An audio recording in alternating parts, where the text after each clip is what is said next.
मणि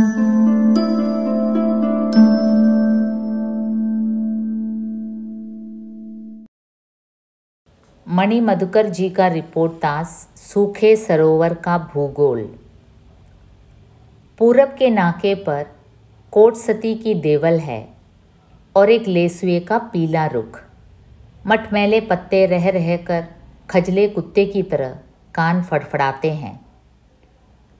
फिर सहमे से आसपास की साए साए को सहारा देने लगते हैं।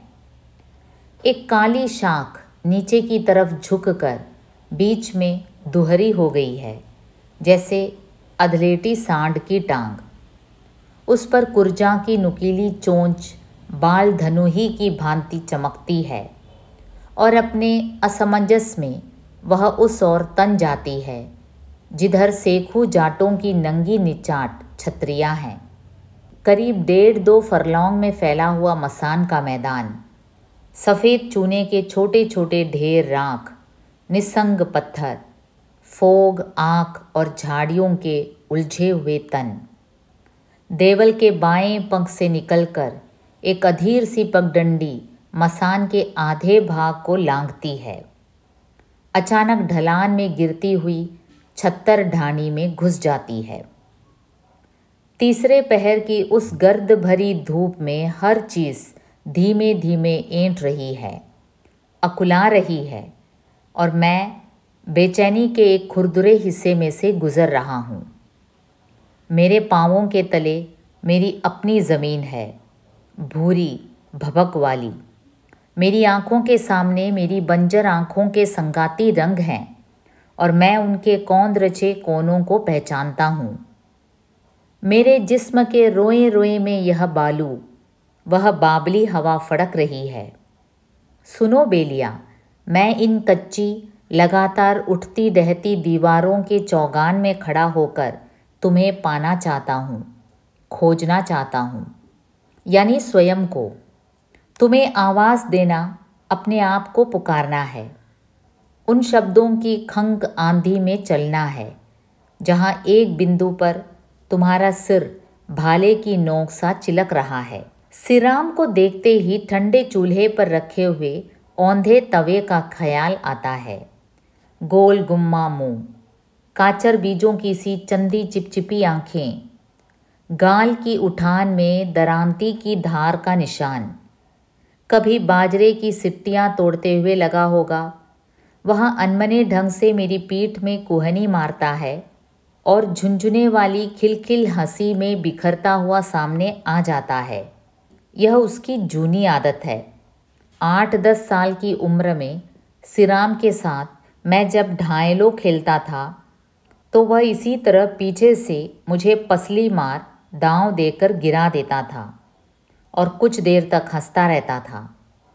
दौड़कर मैं उसकी गर्दन चाँपने की कोशिश करता और पकड़ में आ जाता तो आंटी ठोंक देता था, लेकिन अक्सर वह पट्ठा किसी न किसी तरह बच निकलता था। क्या कर रहे हो पढ़ेसरी? वह पूछता है और खोखों की कुछ फलियां मेरी तरफ बढ़ा देता है। खाओ। मैं पढ़ेसरी अर्थात पढ़ा लिखा। सिराम जब मिलता है यह व्यंग्य करता है। एक रोज़ उसने कहा, तुम इतने बिरलबान हो गए हो कि अब तुमसे बतलावन करते हुए संकोच होता है। मैं झेंप गया। उसकी निगाहों में मैंने अपने लिए एक दूरी देखी और पहली बार मुझे पढ़ेसरी होने का अफसोस हुआ। यह वही सिराम है जिसे रावले में चोरी करना अच्छा लगता था। पकड़े जाने पर गोले इसकी जमकर पिटाई करते, काट चढ़ते और थाने में दे आने की धमकी देते थे। मार वार से मुक्त होकर वह मेरे पास आता और बुदबुदी में बोलता था, तुम बड़े होकर थानेदार बनना, तब मैं इस रावले में खूब चैन करूँगा और ये जो साले गोले हैं ना, इनको तो मुर्गा बनाकर नचाऊँगा। मुझ पर खींचता है तो इसलिए कि इतने दर्जे पढ़ने के बाद भी मैं पुलिस में भर्ती क्यों नहीं हुआ। हो जाता तो ढानी में सिराम का रौब पड़ता और वह लोगों से अपनी ठुकाई का बदला लेने में समर्थ हो सकता था। मेम को नहीं लाए? उसके इस सवाल ने मेरे होठों पर मुस्कुराहट खींच दी। मैंने ना में सिर हिलाया तो वह थोड़ा मायूस हो गया। पिछली दफ़ा पत्नी साथ थी। सिराम उसे देखकर सकपका गया। कुछ क्षण कटे सवेरे कंधों पर खुले बालों और साड़ी ब्लाउज के पहनावे को घूरता रहा। फिर मुझे नज़दीक बुलाकर बोला, हे मिनिया, यह कोई औरत है या खिलौना मैम? ससुरी जब से आई है फर फर हंस रही है। बाद में वह इतना हिल मिल गया था पत्नी से कि बात बेबात उसका पक्ष लेकर मुझे डांटने लगता था। उसकी नाराज़गी कुछ इस तरह फूटती थी, पोती बाँच लेने से ही क्या हो गया? इस मिनिया में अक्ल तो लून बराबर भी नहीं है। ज़्यादा चिपड़ चिपड़ की तो लगाऊंगा 2 धौल और काट के कुएं में डाल दूंगा, समझे? मेम को रखने के लक्षण तुझ में नहीं है। जा भाग यहाँ से और पहले अपने पोतड़े धो। अभी नाक साफ करने का तो शऊर नहीं है। आए हैं यार जटमलन बन के। अरे कीचड़ में मुंह देखो, बुलबुले फूट रहे हैं और शक्ल रब्बे मियाँ की सी। सिराम बोली का थोड़ा अकड़ शेर है, पर उसकी तीजन है पूरी 1.25 शेर। अकाल पड़े तो पहले वाली 2 इधर उधर हो गई या पता नहीं मर गई। अब इस तीजन से नाता जुड़ चुका है, जो खुद बाल बच्चों वाली थी। दुर्भिक्ष के समय वह उनसे बिछुड़ गई और भटकती हुई सिराम के घर जा बैठी। 3 साल से उसकी आंट में है। गोद भी फिर हरी हो गई है। पति पत्नी में खूब प्रेम और अच्छी खासी लड़ाई है। कड़वाहट ही मिठास है। ढानी में तीजन कुहनियों तक घूंघट निकालकर चलती है और कायदे वाली औरत मानी जाती है। मैंने जब घनश्याम से कहा कि तीजन की फ़ोटो ले लो, तो उसने घूंघट में से एक गुस्सैल आंख बाहर निकालकर मेरी ओर देखा और धमड़ धमड़ करती हुई कोठरे में घुस गई। लेकिन इस बीच कैमरे में क्लिक हो चुकी थी। बरसों तक सूखे की हालत रहती है और गांव के गांव खाली हो जाते हैं। कुनबे की चिंता अस्तित्व खो देती है। लोगों में अपनी अपनी जान बचाने की आपाधापी मच जाती है और वे रोज़ी रोटी की तलाश में कहीं भी चले जाते हैं। संपन्न बनिए ब्राह्मण जब कमाने के लिए कलकत्ता, मुंबई आदि बड़े शहरों की तरफ जाते हैं तो उसे दिसावर जाना कहते हैं। लेकिन एक छोटा कमज़ोर आदमी जब भूख प्यास से बेहाल होकर इन्हीं स्थानों के लिए घर बार छोड़ता है तो उसे मऊ जाना कहा जाता है। जुगली मऊ में जगह जगह फिरी है। ऊंचे ऊंचे खेल तमाशे देखे हैं। कई बाबुओं की प्यारी रही है और फ़ोटो खिंचवाने का चाव रखती है। जिसका पेट लिया उसके बच्चे वहीं छोड़ दिए और बिना किसी मोह के लौट आई। एक राजकोट में, 2 अहमदाबाद में। किसकी कैसे संभाल रखे? टाबर टिक्कर तो इस तरह हो ही जाते हैं, पर उन्हें खिलाने पिलाने का जुगाड़ कहाँ से हो? वह उत्साह से कैमरे के सामने खड़ी हो गई और अपने धनी नेवज्ञ को भी खींचकर बगल में ले लिया। नेवज्ञ मजबूत काठी का पट्टा है, अलमस्त, जात से खाती, अच्छा कारीगर लेकिन आत्मभीरू और जल्दबाज। रावले की सुरती ब्यान ने एक बार उसे किवाड़ों की जोड़ायत ठीक करने के लिए बुलाया। वह औजार लेकर पहुंच गया और अपनी धुन में गुनगुन करता हुआ काम करने लगा। सुरती बाल्टी उठाकर बाजू के कुंड से पानी लाने चली गई। नेवज्ञ ने आरी जोर से चलाई तो वह पीछे की ताक से जा भिड़ी और उस पर रखा हुआ संदूक नीचे गिर पड़ा। उसमें कांच का सामान था, सब टूट फूट गया। नेवज्ञ घबराया, हड़बड़ाकर उठा तो छींके से सिर टकराया और दही की हांडी गिरकर चूर हो गई। वह और ज़्यादा गड़बड़ा गया। आरी फेंक कर बाहर भागा। से को झटके से खोलकर अलग किया तो वह परिंदे से जा लगा और घड़े फूट गए। नेवज्ञ गली में आया। वह जान बचाकर निकलना चाहता था, पर सुरती मिल गई। उसने पूछा, क्यों रे खाती, किवाड़ ठीक हो गए? नेवज्ञा गर्दन झुकाकर हाँ हूँ करने लगा। सुरती ने उसका हाथ पकड़ा और बोली, आजा, तुझे मजूरी का अनाज दे दूँ। लेकिन नेवज्ञा तो उससे पीछा छुड़ाना चाहता था। उसने हाथ को झटका दिया। सुरती के सिर पर रखी हुई पानी की बाल्टी गिर गई। कपड़े भीग गए, चूड़ियों के टुकड़े हो गए। उसने क्रोध में पांव पटकते हुए कहा, मर नासपीटे, तुझे रो लूं। नेवज्ञा दौड़ लगाते हुए बोला, अभी क्या है, रोएगी तो घर जाकर। जुगली स्वयं अपने धनी नेवज्ञा का यह दिलचस्प प्रसंग सुनाती है और होठों में पल्लू दबाकर हंसने लगती है। नेवज्ञा धमकाता है, हंस झूठी। धानकों के 8 छप्परों के ठीक सामने दूल्हे खां की कोठड़ी है। असली नाम हद्दी खां, उम्र 90 से अधिक। अब तो आंखों में मोतियाबिंद पक गया है, पर छुटपन में जब हम उन्हें चढ़ाते थे दूल्हे खां की घोड़ी, तो वे ऐसा साध कर कंकड़ मारते थे कि ठक से खोपड़ी पर बज उठता था। एक मरियल सी घोड़ी थी दूल्हे खां के पास, और बाऊ कहते थे कि कुछ पैसा लगता भी है। कुंवारे थे, पर बीवी की चाह बहुत तीव्र थी। घोड़ी पर चढ़कर नज़दीक की ढाणियों में चक्कर लगाते थे। लड़कियों के घर वालों को धन का लोभ देते, लेकिन कोई फांस में आता नहीं था। आखिर एक जगह मामला पट गया। दूल्हे खां ने जल्दी मचाई और चटमंगनी पट ब्याह वाला सौदा कर दुल्हन को अपनी घोड़ी पर बिठा लिया। ठाठ से 76 ढाणी लौटे। शान से कोठड़ी का दरवाज़ा खोला। दुल्हन अंदर चली गई तो वे बाहर बैठकर रात का इंतज़ार करने लगे। वक्त कांटे नहीं कट रहा था। उन्होंने कुछ बातचीत शुरू करने का इरादा किया। मुंह में एक ही दांत था और वह बार बार जीभ को छू रहा था। दूल्हे खां बुढ़प्पे की झेप में आ गए, पर तुरंत उसे गरिमा का रूप देते हुए कड़क कर बोले, सुनो बीवी, मरद तो एक दंता ही भला। अंदर से बीवी का उत्तर मिला, वाह, मुंह में हाड़ का क्या लाड, वह तो सफम सफा ही अच्छा। दूल्हे खां खुश हो गए। रात को उन्हें पता चला कि बीवी तो एक खूंसट बुढ़िया है और उसके मुंह में एक दांत भी नहीं है। धोखा हुआ धोखा, कहते हुए वे माथा पीटने लगे। बीवी भी रोने लगी। इसी तरह सुबह हो गई।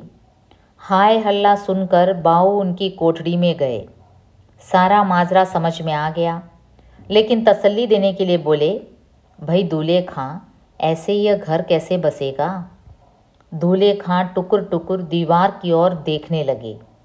घर बसने वाली बात ने उनके मर्म को छू दिया। वे मुड़े और बीवी को गले लगाकर बोले, चुप हो जा बानो, यह घर तो अब बसना ही चाहिए। 2-2.5 साल बाद दूल्हे खां की बानो मर गई। इस मौत का उन्होंने भारी शोक मनाया और जगह जगह आंसू गिराते फिरे। खरियाबास के बारे में अक्सर कहा जाता है कि वहाँ कभी मेंढक नहीं बोलते। सीधा सा मतलब है कि बारिश नहीं होती है। धापली घिरानी खरियाबास की है, जुबान से तीखी, उजाड़ सलवटों भरा चेहरा, त्योरियों में टंकार। रूदजी ठाकर एक दफ़ा खरियाबास गए। नाई की यह छोरी उनके मन भा गई तो गांठ में ले आए। रजपूती खून न होने के कारण धापली ठुकरानी तो बन नहीं सकती थी। उसके आगे धीरानी संबोधन जुड़ गया। अपनी कोख से उसने 18 को जन्म दिया है। सभी जिंदा हैं और अपने अपने गिरस्ती राज में लगे हुए हैं। धापली धीरानी 60 लांघ चुकी है, पर बदन में कड़क कठोर है और हर मेले ठेले में बन ठन कर निकलती है। रुद्रजी ठाकर जीवित थे तब उनके अम्मल की रंग सभा में धापली ही पुरसगारी करती थी। साथ में गादी पर जमती थी, रीझती रिझाती थी। उनके मरने के बाद वह अब सुगनी हो गई। आज किसी शुभ कार्य की शुरुआत पर धापली का जिक्र तक खराब समझा जाता है। कई डरावनी चर्चाएं प्रचलित हो गई हैं। हीर मीना रेवड़ चराकर लौट रहा था कि धीरानी ने उस पर मंतर कर दिया। वह हफ्ते भर चारपाई में रहा और चल बसा। डालू रेगर की बेटी हंसकोर पूरे दिनों पर थी। एक दिन धिरानी ने उसे नज़र भरकर देख लिया। शाम होते होते कच्चे गर्भ का दर्द शुरू हो गया और आखिर उसका दम टूट ही गया। रातें पिंडजी के मकान में धिरानी आड़ घड़ी आकर बैठी। उसके जाते ही दीवार ढहकर गिर पड़ी और मलबे में दबकर 2 बकरियां मर गई। उड़ती फिरती इन बातों ने धिरानी के अकेलेपन को अधिक निजी, घना और अंधकारमय बना दिया है। मैंने देखा वह किसी पुरानी सज धज में एक चटाई पर अधलेटी सी हो रही है। गालों का रंग राख जैसा झुरझुरा पड़ गया है, पर आंखों की पुतलियों में एक चमक, एक अनिश्चित अकबकापन है। मुझे जून 66 की एक घटना याद आती है। भयंकर गर्मी, सूखे की मार ने ढानी को खोखला कर दिया था।